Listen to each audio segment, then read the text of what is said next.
بسم اللہ الرحمن الرحیم۔ دوستو السلام علیکم۔ یوٹیوب چینل دلچسپ ویڈیو میں ایک اور نئی دلچسپ ویڈیو کے ساتھ حاضر خدمت ہیں، مگر ویڈیو شروع کرنے سے پہلے ہم آپ سے گزارش کرتے ہیں کہ اگر آپ ہمارے چینل پر نئے ہیں یا ابھی تک آپ نے ہمارے چینل کو سبسکرائب نہیں کیا تو ویڈیو کے نیچے لال رنگ کے بٹن کو دبا کر ہمارے چینل کے سبسکرائبر بن جائیں اور ساتھ دیے گئے گھنٹی کے بٹن کو بھی دبا دیں تاکہ آپ کو ہماری نئی آنے والی تمام ویڈیوز کو نوٹیفیکیشن مسلسل ملتا رہے۔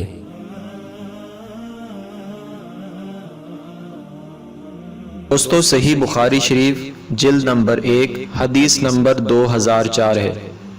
حضرت عبداللہ ابن عباس رضی اللہ تعالی عنہما کا ارشاد گرامی ہے، رسول اللہ صلی اللہ علیہ وآلہ وسلم جب مدینہ منورہ میں تشریف لائے تو یہود کو عاشورہ کے دن روزہ دار پایا، تو ارشاد فرمایا یہ کیا دن ہے کہ تم روزہ رکھتے ہو؟ عرض کی یہ عظمت والا دن ہے کہ اس میں موسیٰ علیہ السلام اور ان کی قوم کو اللہ تعالیٰ نے نجات دی اور فرعون اور اس کی قوم کو ڈبو دیا، لہٰذا موسیٰ علیہ السلام نے بطور شکرانہ اس دن کا روزہ رکھا، تو ہم بھی روزہ رکھتے ہیں۔ ارشاد فرمایا موسیٰ علیہ السلام کی موافقت کرنے میں بنسبت تمہارے ہم زیادہ حقدار اور زیادہ قریب ہیں، تو سرکار صلی اللہ علیہ وآلہ وسلم نے خود بھی روزہ رکھا اور اس کا حکم بھی ارشاد فرمایا۔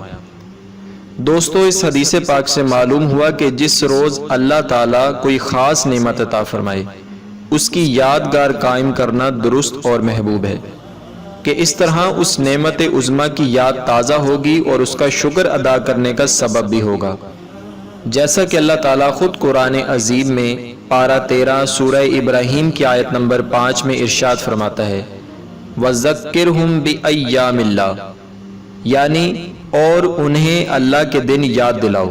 ایام اللہ سے وہ دن مراد ہیں جن میں اللہ تعالیٰ نے اپنے بندوں پر انعام کیے، جیسے کہ بنی اسرائیل کے لیے من و سلوہ اتارنے کا دن، حضرت موسیٰ علیہ السلام کے لیے دریا میں راستہ بنانے کا دن۔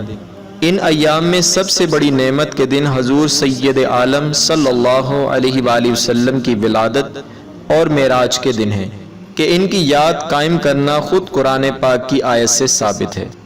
اللہ تعالیٰ کی پاک اور بلند بارگاہ میں دعا ہے کہ اللہ تعالیٰ ہمیں دین کی سمجھ عطا فرمائے۔ دوستو ہماری اس ویڈیو کو لائک اور شیئر کریں اور ہمارے چینل کو سبسکرائب کرنا نہ بھولیے گا۔